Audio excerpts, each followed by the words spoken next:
자, 우리 기도하고 시작하겠습니다. 하늘에 계신 아버지, 오늘 저희들이 또 함께 모였습니다.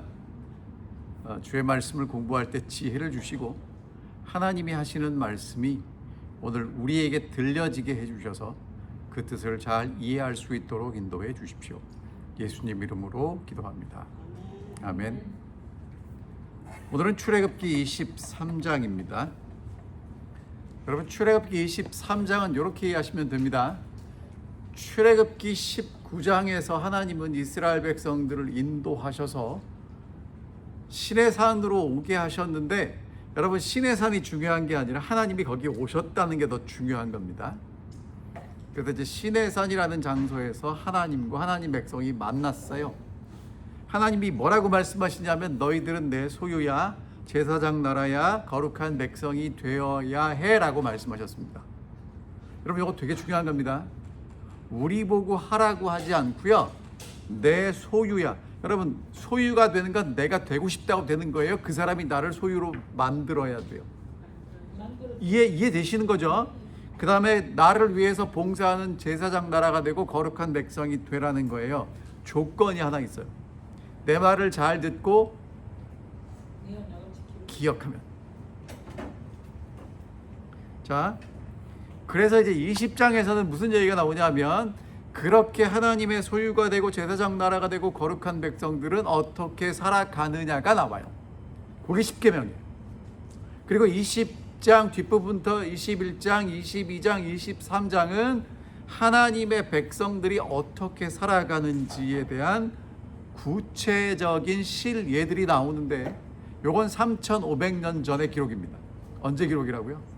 3,500년 전. 그 얘기를 왜 하냐면, 옛날 이 얘기를 오늘 우리가 공부를 해야 되는 이유가 옛날 이야기지만 오늘 우리에게 대단히 의미가 있다는 겁니다. 23장은요, 1절부터 9절까지는 재판 이야기를 하고요, 10절부터 19절까지는 안식일과 절기 얘기를 합니다. 그리고 20절부터 마지막 절까지는 하나님이 앞으로 이렇게 인도하실 거라는 약속을 주세요. 자, 하나씩 찾아보겠습니다. 자, 23장 1절.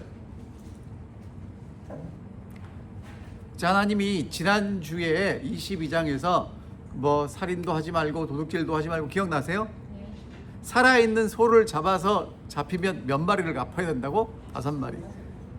그다음에 소 다음에 양이니까 양은 4마리. 그 죽으면 배. 이제 그런 기억나시죠? 자, 근데 1절, 2절, 3절은요, 뭐에 대한 얘기냐면 재판에 대한 이야기입니다. 너는 거짓된 풍설을 퍼뜨리지 말며 악인과 연합하여 위증하는 증인이 되지 말며 다수를 따라 악을 행하지 말며 송사의 다수를 따라 부당한 증언을 하지 말며 가난한 자의 송사라고 해서 편벽되이 두둔하지 말지니라. 여러분, 이게 무슨 얘기인지 이해가 안 되실 겁니다. 괜찮습니다. 오늘 우리하고 다르니까. 여러분, 오늘 우리는 뭐 이렇게 마음에 안 드는 일이 있으면 누구 찾아가요? 변호사. 돈 주고 변호사를 고용해서 내 억울함을 풉니다. 그렇죠? 아마 해보셨을 겁니다. 옛날에는 어떻게 했을까요? 이렇게 개인과 개인 사이에 분쟁이 이렇게 불화가 생긴단 말이에요. 그럼 옛날에는 어떻게 했냐면, 오늘날은 간단해요. 뭐 사진도 찍고 CCTV도 있고 그러니까 다 잡아내면 되는데, 옛날엔 그런 게 없었기 때문에 사람들이 어디서 모였냐면 성문에서 모입니다. 그러니까 공공적으로 사람들이 함께 모이는 게 성문이었고, 성문에서 두 사람의 갈등을 명확하게 재판장이 해결합니다. 근데 그 재판장이란 어떤 사람들이냐면, 요즘처럼 법조인이 아니라 그 동네에서 덕망 있는 어르신들. 그래서 장로라고 부르는 거예요. 그게 장로인 거예요. 자, 그런데 그러면 이 당시의 재판은 무엇이 되게 중요했냐면, 증인이 중요했단 말이에요. 증거가 없잖아요. 그러니까 명확한 증거가 있으면 누가 봐도 명확한데, 그렇지 않고 서로 우기면 증인들이 1명은 말고 2명이나 3명의 증인이 이제 그 사람들을 대변해 주면 되는데, 그때 이제 뭐라고 얘기하냐면 1절에 거짓된 풍설, 그러니까 근거 없는 소문 이야기하지 말라는 겁니다. 이럴 수 있을까요? 있어요. 아무런 근거 없이 내 생각인데 뭐 하면서 이렇게 얘기해갖고 거짓된 증언 얘기하지 말고. 여러분, 그러니까 오늘날도 마찬가지예요. 보지도 않고 그냥 막연하게 들은 얘기를 진짜처럼 퍼뜨리는 사람이 가끔 있어요. 저도 그랬고. 근데 그러지 말라는 겁니다. 2절은 더 힘들어요. 다수를 따라 악을 행하지 말래요. 여러분, 이게 그냥 갑니다. 왜냐하면 사람들이 그렇다 그러면 그런 것 같아요. 여러분, 민주주의가, 우리가 지금 살아가는 방법이 민주주의죠. 법치체제가. 그래서 그러니까 다수결의 원칙입니다. 많은 사람이 손들면 그게 정의가 되고 법이 돼요. 근데 여러분, 사람들이 많이 손든다고 따라가면 안 됩니다. 그렇게 하지 말라는 겁니다. 하나님 앞에서 올바르게 양심적으로 내가 가야 될 길을 가라고 이야기하는 겁니다. 근데 이게 쉽지 않아요. 그런데 그렇게 하라고 이야기하는 겁니다. 자, 그래서 다시 읽어보면 너는 거짓된 풍설을 퍼뜨리지 말고 악인과 합해서 위증하는 증인이 되지 말고 다수를 따라 악을 행하지 말고 송사의 다수를 따라 부정한 증인을 하지 말아라. 여러분, 이렇게 안 하면 사회가 건강해지겠죠? 그 다음이 뭐냐면 가난한 자의 송사. 이 사람이 가난하기 때문에 편벽되이 두둔하지 말라는 겁니다. 여러분, 이게 쉽지 않아요. 가난하다고 두둔하지 말랍니다. 불쌍하다고 재판이 한쪽으로 치우치면 안 된다는 얘기예요. 이게 되게 그러기가 쉽기 때문에 이런 얘기를 합니다. 그러니까 재판은요, 있는 것을 그대로 이야기하는 겁니다. 다시 말하면, 요즘 말로 말하면 역차별하지 말라는 거예요. 가난하다고 더 이렇게 편의를 봐주면 안 된다는 겁니다. 자, 그런데 이제 4절과 5절에 요 핵심이 나와요. 핵심이 뭐냐?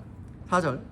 내가 만일 내 원수의 길 잃은 소나 나귀를 보거든 반드시 그 사람에게로 돌릴지니 내가 만일 너를 미워하는 자의 나귀가 짐을 싣고 엎드려짐을 보거든 그것을 버려두지 말고 그것을 놓아 짐을 부릴지니. 여러분, 재판 얘기하다 이게 왜 나왔을까? 이유가 뭐냐면 재판은 이런 정신으로 해야 된다는 거예요. 그럼 이제 그 정신이 뭐냐? 여러분, 어떤 사람이 원수가 될까요? 5절에 보면 어떤 사람이 미워하는 자가 될까요? 재판하다가 나를 억울하게 한 사람이 있을까요? 그놈. 아시겠죠? 근데 그 사람의 집에 나귀나 소가 길을 잃었어요. 그럼 어떻게 해야 돼요? 쌤통이에요? 아니면 데려다 줘야 돼요? 쌤통이 맞는데 쌤통이라고 하지 말라는 거예요. 이게 재판의 기본 정신이라는 거예요. 자, 그리고 미워하는 사람의 나귀가 짐을 지고 가다가 자빠졌어. 쌤통입니까? 쌤통 하지 말라는 거야. 어떻게 하라는 거예요? 도와서 그 짐을 내려주라는 겁니다. 요게 재판, 다른 사람을 대할 때 기본적인 정신이라는 거예요. 요게 원리라는 겁니다. 자, 그 다음에 이제 6절에 보면 또 무슨 얘기가 나오냐면 다시 재판 얘기로 돌아가요. 여러분, 그러니까 이제 히브리인들의 문학적인 구조를 설명을 드리면 이 사람들이 이렇게 어떤 표현을 할 때 이렇게 해요. A, B, A 다시. 그러니까 재판에 대한 이야기를 하고 다시 재판에 대한 이야기를 하는데 그 가운데 재판의 정신을 집어넣는 거예요. 그럼 이 사람들 생각에는 중요한 게 어디 있냐면 그 가운데 있는 거예요. 그러니까 찐빵으로 따지면 여러분, 찐빵에 빵이 맛있습니까? 앙코가 맛있습니까? 사람마다 다르지만 앙코가 맛있어요. 그러면 히브리인들은 그러니까 어떤 글을 쓸 때 앙코를 어디다 집어넣는다고? 가운데. 그리고 가에는 중요하지만 덜 중요한 걸 집어넣는 거예요. 그러니까 지금 처음에 재판 얘기했죠? 그 다음에 이제 6절부터 다시 재판 얘기를 하죠? 그럼 이제 재판이라는 이야기를 하면서 그 가운데 핵심, 재판의 내용은 이렇게 해야 된다는 게 뭐예요? 옆집 나귀가 길을 잃었으면 데려다 주고, 무슨 얘기인지 아시겠죠? 그런데 이제 다시 6절로 갑니다. 6절. 가난한 자의 송사라고 정의를 굽게 하지 말라는 겁니다. 자, 그러니까 아까는 무슨 얘기를 했어요? 가난하다고 유리하도록, 가난한 사람이라고 유리하게 편파적인 판결을 내리지 말고, 이번에는 가난하다고 불리하게 그러니까 치우쳐서 권력을 남용하는 그런 재판을 하지 말라는 겁니다. 그러니까 가난하다고 편의를 주거나 불이익을 당하지 않게 하라는 거예요. 모두가 법 앞에서 평등해야 된다는 이야기를 합니다. 자, 그 다음에 7절, 8절. 거짓 일을 멀리하며 무죄한 자와 의로운 자를 죽이지 말라. 나는 악인을 의롭다 하지 아니하겠노라. 자, 거짓 일, 위증, 아무런 이유 없이 잘못됐다고 하는 것들 하지 말라는 것입니다. 그런데 여러분, 그게 8절과 이어졌어요. 뇌물을 받지 마라. 뇌물은 밝은 자의 눈을 어둡게 하고 의로운 자의 말을 굽게 하느니라. 그 시대에도 뇌물을 줬습니다. 뇌물은 힘이 있습니다. 안 되는 것도 되게 하고 될 것도 막습니다. 그게 뇌물이에요. 그런데 재판할 때 그렇게 뇌물을 주고 거짓 일, 무죄한 자, 의로운 자를 그것 때문에 죽이지 말라고 말씀하십니다. 왜? 누가 보고 있으니까? 하나님이 보고 있으니까. 되셨습니까? 요게 하나님이 이스라엘 백성들에게 재판을 할 때 이렇게 하라고 하시는 것이고, 이제 9절 하나 더 봅니다. 9절.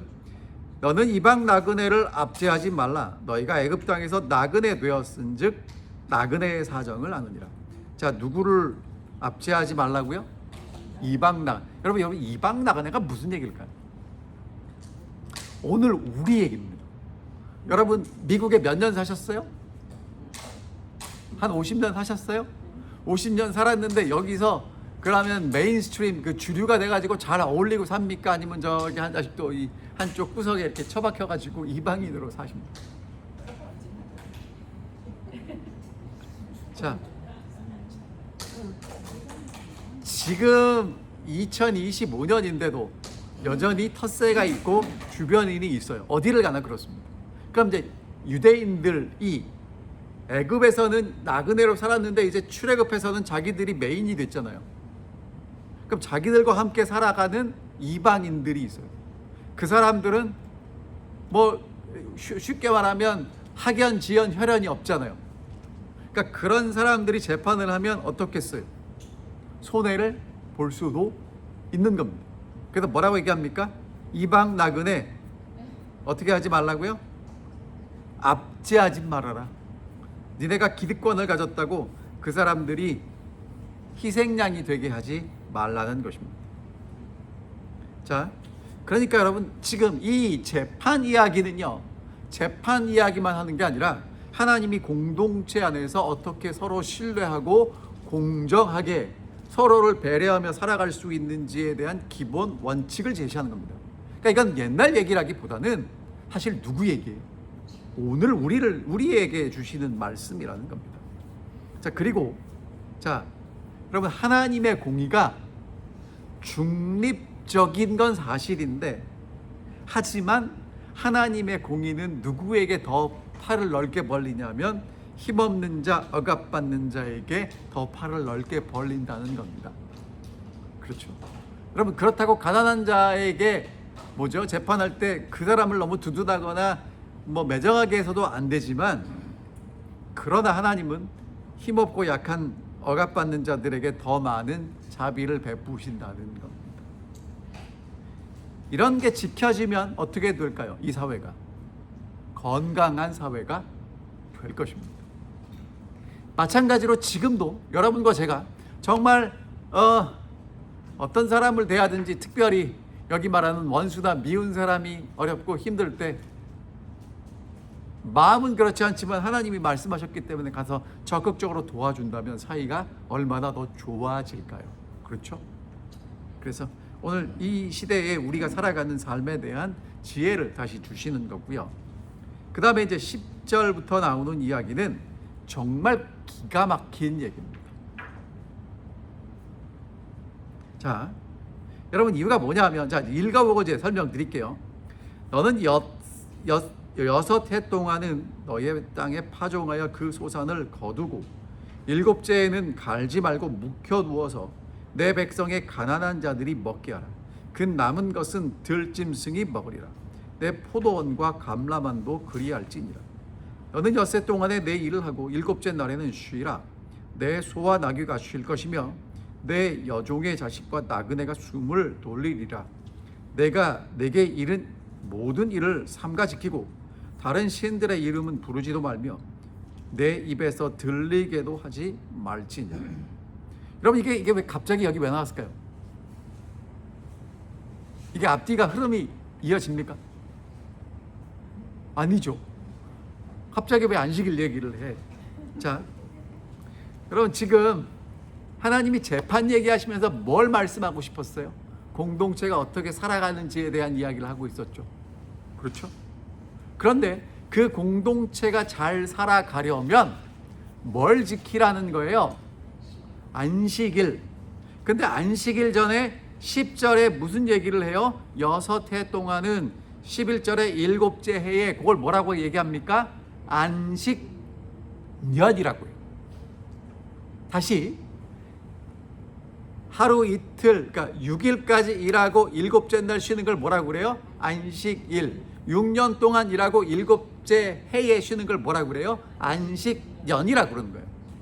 안식 달은 없어요. 네, 안식년이 있습니다.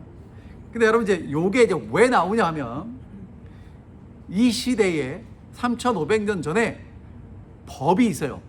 대표적인 법이 함무라비 법전 같은 법들이 있는데, 그 시대에도 재산 분쟁이 있었고 개인 간의 거래나 상해 문제가 있어서 어떻게 사람들의 재산을 보호할지에 대한 이야기가 자세히 기록되어 있었습니다. 그 시대에도. 자, 그런데 제가 지난 시간에도 말씀드렸지만 성경에 나온 것과 그 사람들의 법의 차이가 뭐냐면, 그 다른 법전의 메인 유익을 얻는 사람들은 누구냐면 기득권층이에요. 노예에 대한 얘기가 없어요. 여자에 대한 얘기가 없어요. 남자들 재산을 가지고 있는 사람들 이야기를 해요. 근데 여기는 지금 뭐까지 포함되어 있냐면 짐승까지 나와요. 그러니까 종들에게도 여자에게도 짐승에게도 하나님은 자비로운 분이시고 우리에게 그렇게 살아가라고 말씀하시는 겁니다. 자, 되셨죠? 자, 그러면서 여러분, 이제 이게 기가 막힌 게, 자, 보세요. 사람이 살아가는 기본 축이 있어요. 기본 축. 그게 뭐냐면 시간과 공간입니다. 그렇죠? 오늘 우리는 공간 속에 살고요, 시간 속에 삽니다. 공간은 어떠냐 하면 돈 많은 사람이 줄 거놓으면 그건 그 사람 땅이에요. 제가 공항에 가서 롱텀 파킹을 할 때마다, 야, 여기다 이렇게 울타리 쳐놓고 차 집어넣고 하루에 얼마씩 내냐 하면 올랜도는 14불이에요. 캘리포니아는 20불이래요. 하룻밤에. 근데 그걸 하는 거예요. 왜? 그 사람이 울타리 쳐놨으니까 아무나 못 들어가는 거고, 나는 그래서 그 돈을 내고라도 내 차를 안전하게 거기다 보관할 수 있으니까. 그러면 공간은요, 먼저 차지하고 있는 사람에게 속할 수 있어요. 자, 그런데 시간은 어떻습니까? 어떤 사람이 시간에다가 이렇게 딱 줄거놓고 4시간 하면 그 사람 시간이 되나요? 그런 건 없죠.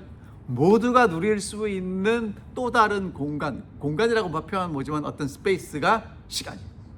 그러니까 하나님은 그 시간 속에서 우리의 삶의 주인이 하나님이시고 우리가 어떻게 살아가야 할지를 말씀해 주시는 게 지금 여기 나오는 거예요.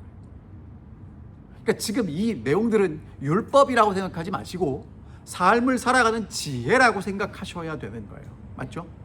자, 근데 그 내용이 뭐냐? 7년 동안은 어떻게 하라고요? 그러니까 6년 동안 열심히 뭐하고? 파종에서 소산을 거두고, 7번째에는 뭐 하지 말라고요? 파종하지 말래요. 자, 그럼 여러분 7번째에는 어떻게 되겠습니까? 파종 안 하면 아무것도 안 자랄까요? 아니에요. 자라요. 농사 짓던 밭이니까. 포도원도 그렇고 감람원은 뭐냐면 요즘 말로 말하면 올리브 밭이에요. 그걸 그냥 내비두면, 근데 그 해에는 밭에 가지 말래요. 그럼 거기서 소산이 나오겠죠. 그건 누가 먹어요? 가난한 사람들이 먹는다. 그리고 가난한 사람 먹고 남으면 누가 먹는다고요? 들짐승이 먹는다고요. 여러분, 하나님이 지금 여기서 뭘 말씀하고 싶으실까요? 첫 번째, 땅 주인은 나다, 네가 아니다라고 말씀하시는 거예요. 그렇죠? 이스라엘 백성들이 약속의 땅에 들어갔을 때 하나님은 각 지파마다 땅을 주셨어요. 그리고 뭐라고 말씀하셨냐면 땅 팔지 마, 이 땅은 내 땅이야 라고 말씀하시는 거예요. 그러니까 하나님이 땅 주인임을 인정하기 위해서 7년에 한 번씩은 농사를 안 지음으로 이건 누구 땅이라는 걸 인정하는 거예요? 하나님 땅이라는 걸 인정하는 거예요. 여러분, 안식일도 마찬가지입니다. 자, 그 다음에 여러분, 자, 생태학적으로도 환경을 생각해서라도 오늘날도 그렇게 하는 사람들이 있어요.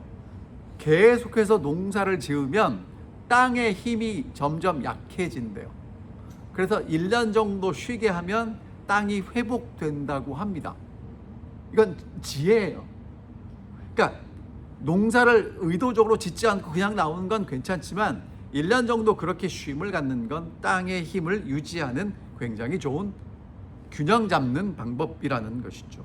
그리고 여러분, 하나님은 누구에게도 관심이 있는 거예요?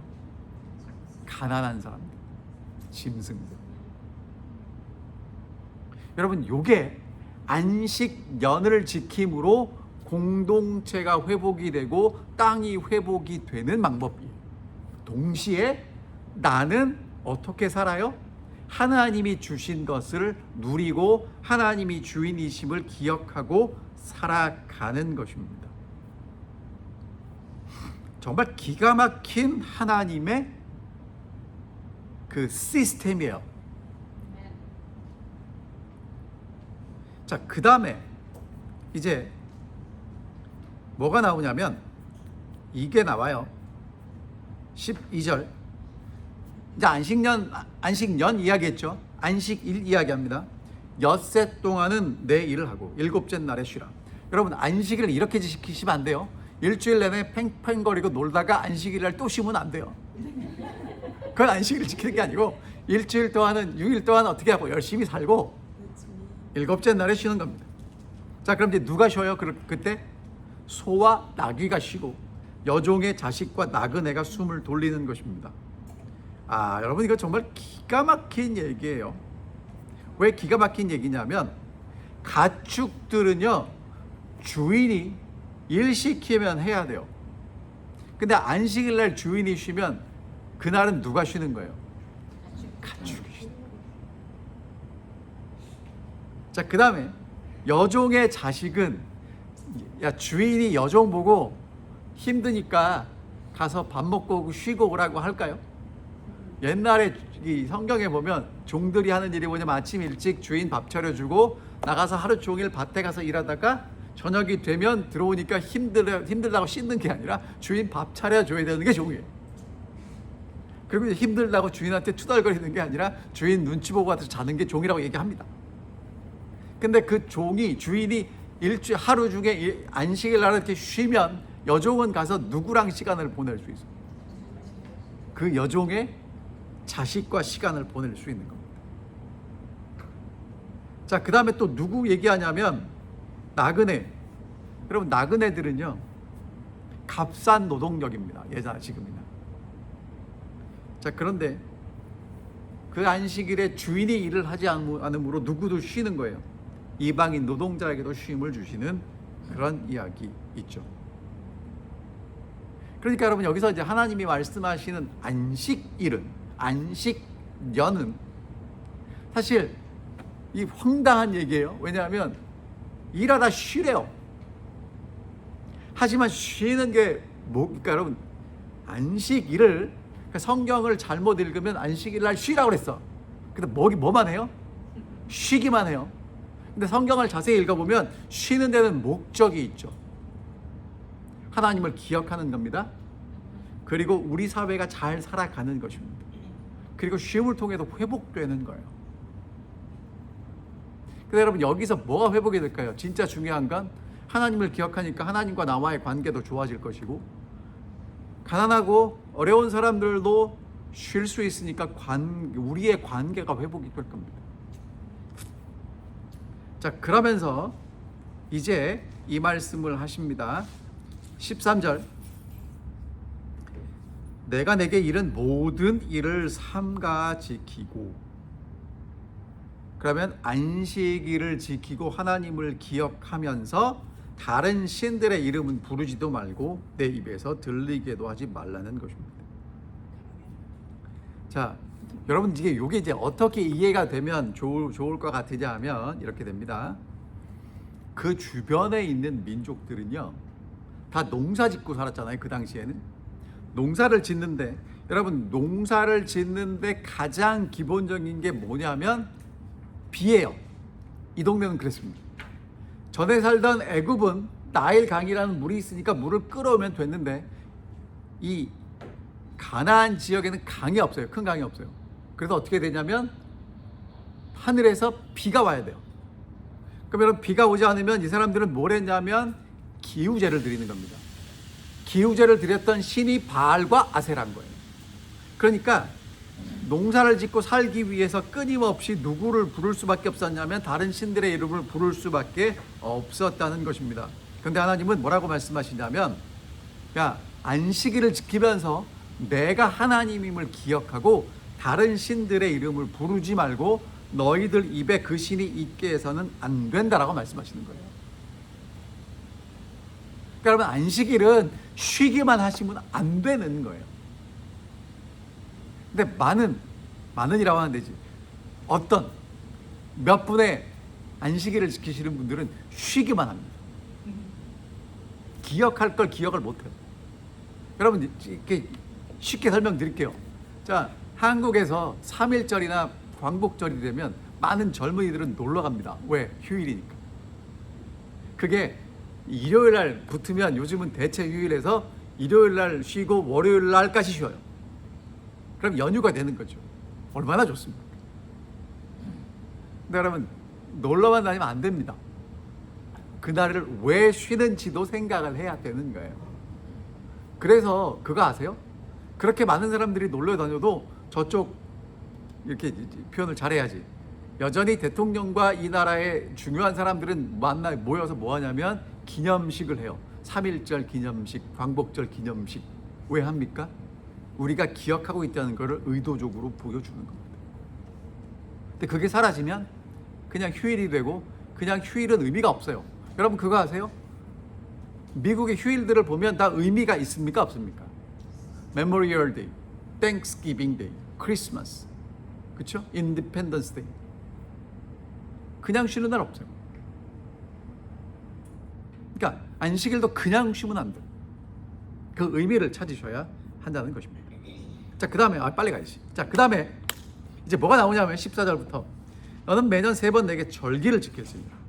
너는 무교병의 절기를 지키라. 내가 내게 명한 대로 아비월에 정한 때에 이래 동안 무교병을 먹을지니 이는 그날에 내가 애굽에서 나왔습니다. 빈손으로 내 앞에 나오지 말지니라. 맥추절을 지키라. 이는 내가 수고하여 밭에 뿌린 것의 첫 열매를 거둠이라. 수장절을 지키라. 이는 내가 수고하여 이룬 것을 연말에 밭에서부터 거두어 저장함이니라. 내 모든 남자는 매년 3번씩 주 여호와께 보일지니라. 자, 1년에 3번 모이랍니다. 여러분 이렇게 이해하셔야 돼요. 이 당시에 유대인들에게는 성경이 있었을까요? 없었을까요? 없었어요. 성경은, 이 율법은 누가 기록했냐면 모세가 기록했고 제사장들이 받아서 성소에서 보관했어요. 그러니까 1년에 3번 농사를 짓고 난 다음에 어디에 오는 거예요? 하나님의 임재가 있는 그곳으로 모이는 거예요. 그래서 뭘 들어요? 말씀을 들어요. 여러분 그 한국에도 불교 다니시는 분들이 1년에 초파일 날은 절에 가잖아요. 그렇죠? 그런 것 같은 거예요. 그러니까 하나님이 계신 곳에 가서 감사의 마음을 바치고 말씀을 듣고, 그러면서 이들의 기억이 계속 유지되는 겁니다. 안식일을 지키고 하면서. 자, 그런데 이제 3가지 절기가 있어요. 첫 번째, 무교절입니다. 무교절은 뭐라 시작되는 거냐면 이스라엘 백성들이 애굽에서 나온 6월절과 관련이 있어요. 그러니까 너희가 시작이 어떻게 됐는지를 기억하라는 건데, 기억을 확실하게 하기 위해서 집에서 뭘 제거해야 돼요? 누룩 있으면 안 돼요. 그러니까 그 기간 동안에는 요즘도 유대인들이 준비하는 걸 보면 누룩을 집에서 다 제거하고, 누룩 있는 빵이니 떡이니 과자니 다 제거하고 누룩을 집 밖 어디다가 보관시켜야 돼요. 그리고 일주일을 살아요. 여러분 일주일 살면서 부드러운 빵 먹다가 딱딱한 빵을 일주일 먹으면 어떨까요? 맛이 없겠죠.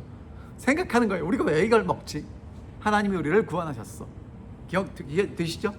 두 번째, 이제 맥추절은 뭐냐면, 여러분들 오순절이라고 얘기하는데, 그때 이스라엘 백성들이 시내산에서 율법을 받아요. 그러니까 하나님의 약속을 받는 날이 언제예요? 오순절이었던 거예요.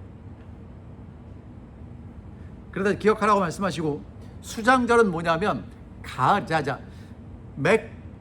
6월절에는 보리 수확을 했고요. 맥추절에는 번역이 이렇게 되어 있지만 밀 수확을 했어요. 그러니까 수확하고 나서 오라는 거예요. 그 다음에 수장절에는 뭘 했냐면 포도와 올리브 수확을 했어요. 그러니까 수확을 할 때마다 하나님 앞에 그걸 가지고 나오라는 거예요. 여러분, 왜 그렇게 말씀하셨냐면 하나님이 주신 것, 하나님의 것을 인정하라는 겁니다. 자, 그 다음에 뭐라고 말씀하셨죠? 그 다음에 여러분, 제가 이런 생각을 했어요. 아니, 농사 짓고 피곤한데 왜 모이라고 그랬을까? 여러분, 근데 그거 아세요? 진짜 쉬려면 집에서 쉬어야 됩니까? 어디 가서 쉬어야 됩니까? 환경이 바뀌어야 마음도 더 새로워지는 거 아시죠? 그러니까 1년에 이렇게 세 번씩 여행을 하면서 영적인 재충전을 하고, 여러분 이때 누구 만났을까요? 그동안에 만나지 못했던 친구들이나 친족들을 여행하면서 만나는 거예요. 그 사람도 만나고 새로운 곳도 가고, 그러면서 하나님을 기억하는 그러한 공동체의 휴식 시간이었다는 것입니다. 자, 18절과 19절 갈게요. 너는 내 제물의 피를 유교병과 함께 드리지 말며 내 절기의 제물의 기름을 아침까지 남겨두지 말지니라. 내 토지에서 처음 거둔 열매의 가장 좋은 것을 가져다가 너희 하나님 여호와의 전에 드릴지니라. 너는 염소 새끼를 그 어미의 젖으로 삼지 말지니라. 자, 여기 와서 뭐 했냐면 이스라엘 백성들이 제사를 드렸겠죠. 근데 제사를 드리는데 하나님께는 뭘로 드리지 말라는 거예요? 유교병. 유교병은 뭐냐 하면 이스트가 들어간 빵. 어떤 빵을 드리라는 거예요? 이스트가 안 들어간 빵을, 딱딱한 빵을 드리라는 거예요. 그래서 여러분, 저희가 성만찬 예식에 어떤 빵을 먹습니까? 그 이스트가 들어가지 않은 딱딱한 빵을 먹는데 잘 구우면 맛있습니다. 자, 그 다음에 무슨 얘기를 하냐면 절기의 제물은 아침까지 남겨두지 말라는 것입니다. 여러분, 이게 뭐냐면 하나님께 드린 것, 백성들이 먹기도 했지만 남기지 말고 빨리빨리 처리하라는 거예요. 내일을 위해서 남기지 말고 빨리빨리 처리하라고 말씀하고 계시는 거고요. 이게 이제 이렇게 이해하시면 좋아요, 여러분. 그러니까 제물은, 하나님께 드리는 제물들은 저희가 레위기 공부할 때 다시 하겠지만 하나님께 드려야 될 부분이 있고 제사장에게 갈 부분이 있고 백성들이 먹을 수 있는 부분이 있어요.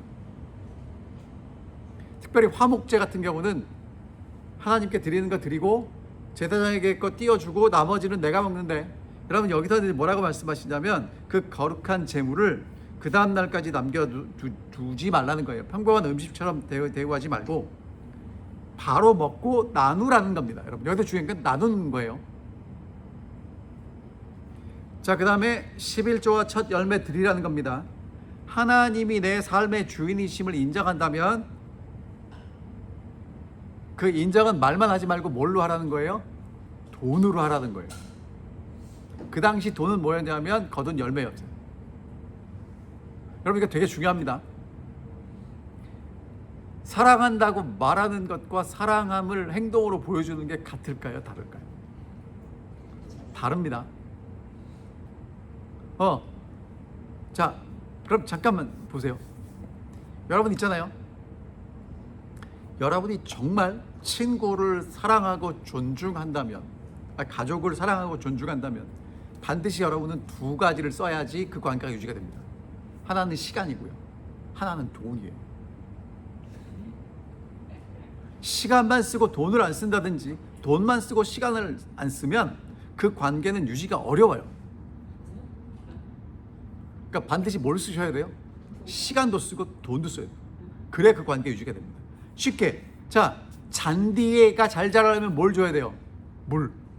근데 물만 주면 잘 자라나요?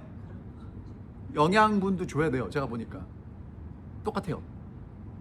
그러니까 여러분, 사람 관계도 그렇게 되는데 하나님과의 관계도 마찬가지입니다. 하나님께 시간만 드리면 안 돼요. 뭐도 드려야 돼요? 돈도 드려야 돼요. 그러니까 여러분, 이 돈이라는 게 양의 많고 적음이 아니에요. 이해하시죠? 10분의 1이에요. 그러니까 그 사람의 10분의 1은 사람마다 달라요. 그러니까 많이 드리라는 얘기가 아니라 정말 이 하나님이 내게 주신 이 재물이, 땅의 소산이 하나님의 것임을 인정하기 위해서는 뭘 드리라는 거예요? 10분의 1을 드리라는 얘기를 하는 겁니다. 그 다음에 여러분 19절, 아주 되게 중요한 얘기인데 저 이번에 공부하면서 새롭게 깨달았습니다. 자, 염소 새끼를 어미젖으로 삼지 말라는 얘기가 뭘까? 그 시대에 어떤 풍습이 있었냐면 가나안 땅의 이교도적인 풍요의 제인데, 우가리트 문서에 보면 새끼 염소를 어미의 젖으로 삼는 의식이 다산과 풍요를 기원하는 주술적 제사 행위였대요. 그러니까 그 시대의 그 땅의 사람들은 염소 새끼를 엄마의 젖으로 삼는 것이 다산과 풍요를 기원하는 방법이었다는 거예요. 그러니까 그런 방법 하지 말라는 겁니다. 여러분, 그리고 그건 좀 너무했죠, 그렇죠? 네. 자, 그래서 하나님이 이제 이스라엘 백성들에게 뭘 해주시는 거냐면, 그 하나님을 기억할 수 있는 제도와 시스템을 만들어 주시는데, 그게 뭐예요? 안식년과 안식일이에요. 그러니까 여러분과 제가 안식일을 잘 지키면 어떻게 되냐면 하나님을 기억하게 돼 있어요. 그리고 하나님을 기억하면 어떻게 되냐? 하나님을 닮아가게 돼 있어요. 그래서 사단이 뭘 건드리는 거냐면 안식일을 건드리는 거예요. 날짜 얘기가 아니에요, 여러분. 날짜 갖고 그렇게 싸우겠습니까? 물론 날짜가 중요하죠. 근데 날짜보다 더 중요한 게 이 안식일의 정신이고, 왜 지켜야 되는지 하나님이 말씀하신 걸 누구는 알아요? 사탄은 아는 거예요. 오늘 여러분과 저도 아셔야 합니다. 그냥 안식일 날 쉬려고만 하시면 안 돼요. 자, 그 다음에 이제 20절부터 있는 말씀을 봅니다. 와, 이제 여기는 더 끝내주는 얘기가 나와요. 여러분, 이게 언약이에요. 자, 읽어보겠습니다.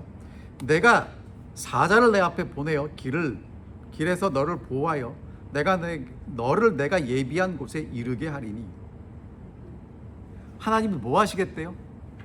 하나님의 사자를 내 앞에 보내어 그 길에서 너를 보호하고 내가 예비한 곳에 너희를 이르게 하겠대요. 여러분, 이게 율법이에요. 열심히 적는데 여러분, 적는 거 나중에 적으셔도 되고, 이게 진짜 중요한 얘기예요. 여러분, 뭐냐면 지금 이스라엘 백성들이 어디를 가고 있잖아요. 하나님이 가라는 데를 가고 있잖아요. 근데 하나님 뭐라고 말씀하세요? 그 길에 내 사자를 보내서 그 사자가 니네 앞에 갈 거야. 그렇죠? 그리고 그 사자가 하는 일이 뭐예요? 너희를 보호할 거예요. 그리고 내가 준비한 곳까지 너희를 가게 할 거야. 여러분, 이게 오늘 예수 믿는 여러분과 제게 주시는 약속입니다. 이 길 우리 혼자 가지 않습니다. 하나님의 사자가 우리와 함께 하십니다. 우리를 보호하십니다. 그리고 예비하신 곳까지 우리를 이르게 하신다고 합니다. 아멘입니까? 그러니까 이걸 못 갈 사람이 어디 있어요? 근데 못 가. 그 다음 절 읽어볼게요. 자, 21절. 방법이 뭐냐? 너는 삼가 그의 목소리를 청종하고 그를 노엽게 하지 말라. 그가 너희의 허물을 용서하지 아니할 것은 내 이름이 그에게 있음이라. 내가 그의 목소리를 잘 청종하고 내 모든 말대로 행하면 내가 내 원수에게 원수가 되고 내 대적에게 대적이 될지라. 내 사자가 내 앞서 가서 너를 아모리 사람과 헷 사람과 브리스 사람과 가나안 사람과 히윗 사람과 여부스 사람에게로 인도하고 나는 그들을 끊을 것이다 라고 말씀하십니다. 그러니까 여러분, 방법은 딱 하나예요. 하나님 목소리를 청종하는 겁니다. 말을 잘 듣는 거예요. 여러분, 말을 잘 듣는다는 건 여러분도 아시겠지만 듣는 것만 하면 안 돼요. 그 뜻이 뭔지도 알아야 돼요. 근데 정신이 딴 데 가 있으면 들어도 들리지 않습니다. 해보셨죠? 자, 그러면 뭐라고 말씀하시냐면 내 사자를 노엽게 하지 말아라. 왜? 내 이름이 그에게 있다. 그러니까 그는 누구예요? 하나님의 이름이 있는 존재. 그래서 제7일 안식일 예수재림교인 특별히 화이트선지자는 누구라고 이야기하냐면 이스라엘 백성들과 함께 하신 하나님의 사자는 예수 그리스도라고 이야기합니다. 불기둥 구름 가운데 함께 하신 예수 그리스도. 근데 여러분 그분이 뭐라고 말씀하시냐면 그 음성을 듣지 않으면 허물을 용서하지 않는데요. 여러분들 이건 오해하지 마십시오. 하나님이 용서를 안 하시는 게 아니라 말을 안 들으면 하나님이 주시는 모든 축복이 다 막혀요. 그래서 용서를 못 받는 거예요. 이해되시죠? 쉽게 아무리 비가 와도 뚜껑을 열어놓지 않으면 그릇에 물이 들어가지 않아요. 그러니까 그릇을 덮어놓으면 물이 들어가지 않아요. 어떻게 돼요? 그릇을 열어놓고 비가 들어올 수 있게 해야 돼요. 여러분 마찬가지입니다. 여러분과 저의 귓구멍이 열려야 돼요. 하나님의 말씀이 들려야 돼. 그 들린 말씀이 어디로 들어와야 돼요? 마음에 들어오고 머릿속에 들어와야 되는데 이렇게 막히고 딴 생각 나고 머릿속에는 지금 마음은 부글부글 끓어서 미운 그놈이 생각이 나고 머릿속에는 가서 뭐 살까 뭐 할까 뭐 딴 것이 있으면 아무리 말씀이 들어와도 들어오다가 다 튕겨져 나가고 하나님이 주신 말씀은 내게 유익되지 않는다는 거예요. 오케이?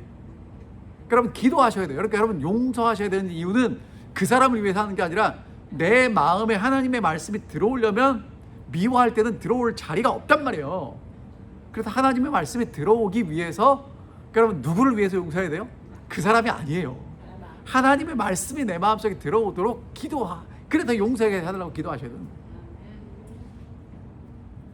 가나안 족속들이 사는 땅, 하나님이 그 땅을 주신답니다. 여러분 근데 23절 마지막에 보면 내가 너희를 그대로 인도하고, 그 다음에 여러분 22절 이 얘기도 하고 가야지. 자, 내 목소리를 잘 청동하고 내 말을 들으면 내가 내 원수에게 원수가 되고 내 대적에게 대적이 된대요. 기가 막히지 않습니까? 근데 반대로 하나님 말씀을 잘 안 들으면 누가 우리의 원수가 되고 대적이 돼요? 하나님이 우리의 원수가 되고 대적이 됩니다. 여러분 이 얘기는 왜 합니까? 제발 잘 들으라는 거예요. 내가 너희를 위해서 뭔가 해줄 수 있게 내 말 좀 잘 들어라라고 하나님이 호소하고 계시는 걸 보게 됩니다. 자, 24절 너는 그들의 신을 경배하지 말며 섬기지 말며 그들의 행위를 본받지 말고 그것들을 다 깨뜨리며 그들의 주상을 부수고 내 하나님 여호와를 섬기라. 자, 우상 숭배하는 것들 다 어떻게 합니까?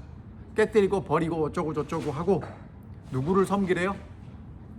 내 하나님 여호와를 섬기래요. 그리하면 여호와가 너희 양식과 물의 복을 내리고 너희 중에서 병을 제하고 낙태하는 자가 없고 임신하지 못하는 자가 없을 것이며 너의 날수를 채우리라. 여러분 뭐 이게 설명 필요 없죠? 기가 막히지 않습니까? 하나님을 섬기면 양식과 물의 복을 주고 병을 없애주고 낙태하는 자가 없고 임신 못하는 자가 없고 날의 수를 채우고. 그럼 여러분 뭐만 하면 돼요? 하나님을 섬기기만 하면 되는데 하나님 섬기는 게 뭐라고요? 하나님 말씀 잘 듣는 것. 누구나 할 수 있죠. 근데 아무나 못해요. 왜? 너무 쉬워서. 여러분 그러니까 보세요. 이게 자 절에 가면 108배 해요. 108배. 여러분 그거 아세요?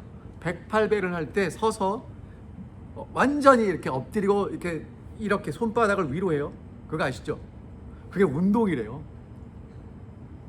어떤 사람 나한테 그러더라고요. 이게 전신 운동이래. 그대로 108배를 채워야 돼요. 뭐 어떤 사람은 3000배도 하고 하죠. 근데 하나님은 우리에게 뭐라고 말씀하세요? 야, 그런 걸로 정성이 아니야. 하나님을 섬기는 게 아니고 내 말을 잘 들어. 여러분 어떤 게 정말 인격적인 관계입니까? 어떤 게 좋은 관계입니까? 사실은 쉬운 건 108배가 더 쉽습니다. 왜? 하면 되니까.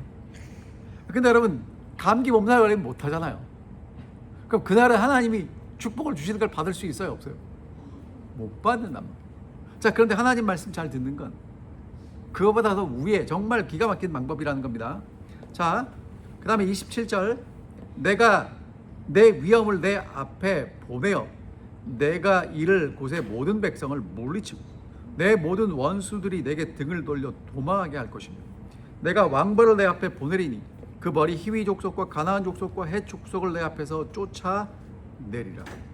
와, 여러분, 이거 뭐 이런 걸 우리는 뭐 땅 짓고 헤엄치기라고 그러나요? 자, 보세요. 하나님의 위엄이 앞에 간대. 그래서 백성을 물리치고 원수들이 등을 돌려서 도망가게 한대요. 누가 한대? 시켜준다는 거예요. 하나님이. 그 다음에 왕벌을 보내는데, 여러분, 여기 왕벌은 여러 가지 해석이 있는데 쉽게 설명드리면 애굽에도 재앙이 갔죠. 지금 이 사람들에게도 하나님이 하나님의 능력을 통해서 그 사람들을 다 쫓아내시겠다는 거예요. 이 사람들은 뭐만 하면 돼요? 하나님 말 잘 듣고 가라 그러면 가고 서라 그러면 서면 되는 거예요. 근데 여러분, 민수기에 보면 하나님이 가자 그러는데 안 가겠다고 뻗팅겨. 그럼 망하는 겁니다. 자, 믿음은요, 여기서 잠깐, 믿음은, 여러분, 우리는요 자꾸 믿음이 가는 게 믿음이라고 생각해요. 근데 여러분, 진짜 믿음은 뭐가 믿음이냐면 하나님이 가라고 그럴 때 가고 가지 말라고 그럴 때는 안 가는 게 믿음이에요. 아시겠어요? 그러니까 하나님이 뭐라고 말씀하시는지를 잘 들어야 돼요. 지금 갈 때인지 가지 말아야 될지. 여러분, 우리는 어떤 게 정말 헌신하는 사람 같아요? 뭐 상황이 그런데도 가서 뭐 온몸을 불사르게 내어주고 진짜 믿음 있다라고 착각할지 모르지만 하나님은 뭐라고 말씀하시냐면 아니라는 거예요. 지금이 가야 될 때인지 서야 될 때인지 하나님은 아시니까 그 말씀을 듣고 가라는 거예요. 그래서 이스라엘 예수님의 제자들이 예루살렘이 포위됐을 때 마태복음 24장에 나오거든요. 도망하라고.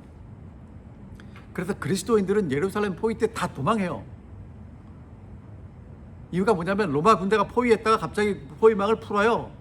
그래서 이제 로마 군대가 사라지고, 그러니까 그 예루살렘에 있던 군대들은 싸우러 나가고, 그러니까 문들이 열리고 다 비었잖아요. 그 틈을 타서 그리스도인들은 다 요단강 건너 도망갔다고. 나중에 그래서 이제 이 유대인과 그리스도인들 사이에 이제 거리가 벌어진 계기가 되긴 했지만, 여러분, 하나님이 하시는 말씀을 잘 들으셔야 돼요. 그러니까 지금 뭐 할 때인지를 잘 듣고, 하나님의 말씀에는 순교하는 것만 하나님의 말씀이 아니라 도망가라면 도망도 가야 되는 거예요. 아시겠죠? 자, 왕벌 얘기 끝났고 그 다음 갈게요. 그 다음 얘기해야 돼. 자, 그 다음 여러분 보세요. 29절, 그러나 그 땅이 황폐하게 되므로 들짐승이 번성하여 너희를 해할까 하여 1년 안에 그들을 내 앞에서 쫓아내지 아니하고 내가 번성하여 그 땅을 기업으로 얻을 때까지 내가 그들을 내 앞에서 조금씩 쫓아내리라. 내가 내 경계를 홍해에서부터 블레셋 바다까지 광야에서부터 강까지 정하고 그 땅 주민을 내 손에 넘기리니 내가 그들을 내 앞에서 쫓아낼지라.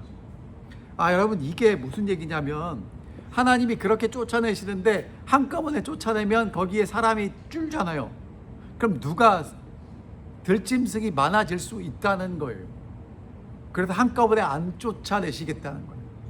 그리고 조금씩 쫓아내시겠다는 거예요. 기가 막히죠?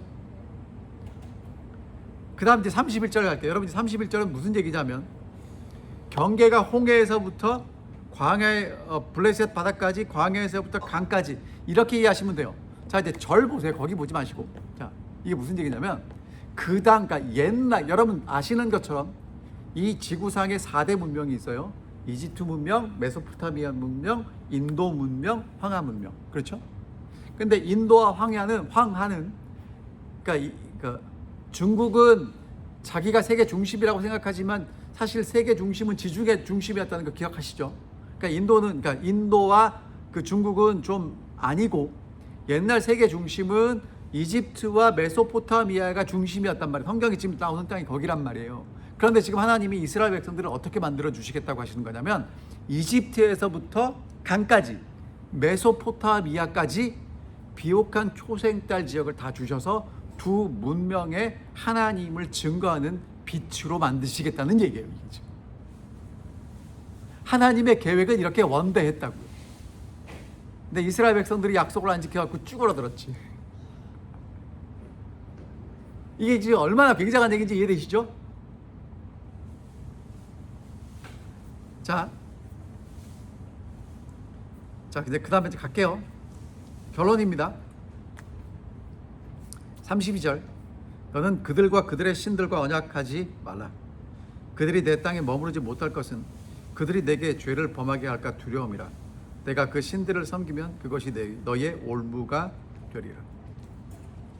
여러분, 신들과 언약하는 것 뭐냐면 이게 정치적 군사적 동맹을 맺는 것이고요. 그러니까 여러분, 이제 그 어떤 민족과 언약을 맺을 때 그 민족뿐만 아니라 그 뒤에 있는 신들에게 서로 맹세하는 종교적인 행위가 뒤따랐단 말이에요. 근데 그렇게 하지 말라는 것입니다. 왜냐하면 이게 올무가 된다는 거예요. 함정이 되고 덫이 된다는 것입니다. 하나님이 그들을 인도하시는데 이렇게 하나님을 떠나게 되면 하나님이 그들을 위해서 계획하시고 준비하신 것을 잃어버리게 되기 때문에 그래요. 그러니까 율법에서 하나님이 하나님을 섬기라고 말씀하시는 이유는 너희는 나만 있어야 되고 우상을 섬기지 말라는 이유는 하나님이 그런 게 이스라엘 백성들이 그런데 빠지면 하나님을 놓치고 잊어버리게 되면 기억하지 못하게 되면 하나님이 주실 수 있는 것들을 얻지 못하게 되기 때문에 그래요. 그러니까 우리를 위한 말씀인 거예요. 자, 이래서 오늘 이제 출애굽기 23장을 마칩니다. 요게 10계명에 대한 부연 설명들이에요. 하나님은 공의로우신 분이고 치우치지 않지만 가난하고 어려운 사람들을 품어 안으시는 분이심을 우리에게 분명히 이야기하고 있고, 하나님을 기억하도록 안식일과 안식년 또 절기라는 제도를 주셔서 하나님을 끊임없이 기억하게 하시는 분이라는 것입니다. 자, 그럼 이제 오늘 우리에게 무엇을 이야기하는가? 하나님을 기억하고 살라는 것입니다. 그리고 기억하는 사람답게 살라는 것입니다. 그게 율법을 주신 목적이라는 것이죠. 그러니까 여러분, 율법은 딱딱한 게 아닙니다. 그리고 지켜야만 하는 규칙이라기보다는 우리가 따랐을 때 우리에게 주시는 하나님의 은혜와 축복이 더 큰 지혜로운 길이라는 것입니다. 오늘도 여러분들 차 타고 오셨을 텐데, 차 타고 오실 때 신호등 지키셨습니까? 그걸 왜 지키죠? 그래야 내가 빨리 갈 수 있어요. 맞죠? 내가 먼저 가겠다고 막 가고 저 사람도 먼저 가겠다고 막 가면 엉켜서 빨리 갈 수 없습니다. 그러니까 내가 빨리 가는 방법이 빨간불이 켜지면 서서 기다리는 게 내가 정말 빨리 가는 법이라는 거예요. 그걸 아는 사람들은 지켜요. 물론 경찰이 서서 딱지를 끊기도 합니다. 신호를 어기면. 근데 여러분, 경찰이 항상 있는 건 아니잖아요. 그러니까 지혜로운 사람은 나를 위해서 지킨다는 거예요. 그러니까 하나님의 법도 마찬가지입니다. 이거는요, 우리가 따라야 될 마땅한 법도이기도 하지만 우리의 유익을 위한 하나님의 최고의 선물입니다. 잘 지키시기 바랍니다. 그리고 여러분, 지키고 안 지키는 건 여러분의 몫입니다. 하나님이 절대로 강요하진 않아요. 근데 이렇게 이해하셔야 돼요. 자, 하나님이 여러분의 자유를 강제하진 않지만 내가 홀로 살아가는 게 아니라 공동체 안에 살아가기 때문에 법을 지키지 않는 사람들은 공동체의 안녕을 위해서 하나님이 간섭하십니다. 해야 됩니까? 하지 말아야 합니까? 해야 되는 것입니다. 그러니까 선택은 내가 하지만 내가 선택한 것에 대한 결과는 내가 책임져야 하는 것입니다. 그러니까 지혜롭게 사셔야 합니다. 이게 저희가 이제 출애굽기 그 옛날에 고리타분한 율법을 공부하는 이유입니다. 고리타분하긴 하지만 여러분, 사실은 오늘을 우리를 위한 대단한 지혜가 숨어 있고요. 그리고 율법을 하나님이 기록하신 대로 다시 한번 살펴보면 사실은 이 내용은 어떤 내용처럼 들리냐면 하나님이 이스라엘 백성들 데리고 지금 어디 가시겠다는 거예요? 약속의 땅에 가시겠다는 겁니다. 새로운 공동체를 만드시겠다는 겁니다. 그래서 뭐 하라는 겁니까? 내 말 잘 들으라는 것입니다. 잊지 말고 기억하라는 것입니다. 그래서 오늘 또 다시 한번 여러분들에게 말씀을 드리면 여러분이 진짜 하나님의 말씀을 잘 기억하시려면 제가 지난 시간에 설교 시간에도 말씀을 드린 것처럼 뭐 하셔야 되냐면 여러분이 오늘 배우신 걸 누군가에게 가르치셔야 합니다. 정말입니다. 그래야 기억납니다. 아니면 집에 가서 종이를 꺼내고 써보십시오. 그걸 하지 않으면 잊어버려요. 여러분 잊어버리면 누가 손해냐 하면 저는 손해날 거 없습니다. 저는 이렇게 여러분들에게 열심히 가르쳤기 때문에 이게 제 기억 속에 남겠죠. 근데 여러분은 잘 듣고 아멘하고 밥 먹고 집에 돌아가서 아무것도 하지 않으면 이렇게 슬금 다 도망가고 말 겁니다. 오막에 도망가죠. 네. 근데 도망가지 못하게 꼭 잡아두는 방법이 뭐라고요? 가르치는 것입니다. 제 말입니다. 여러분 그래서 하나님이 우리에게 예수님이 전도하라고 하시는 겁니다. 전도는 누굴 위해서 하는 거냐면 나를 위해서 하는 겁니다.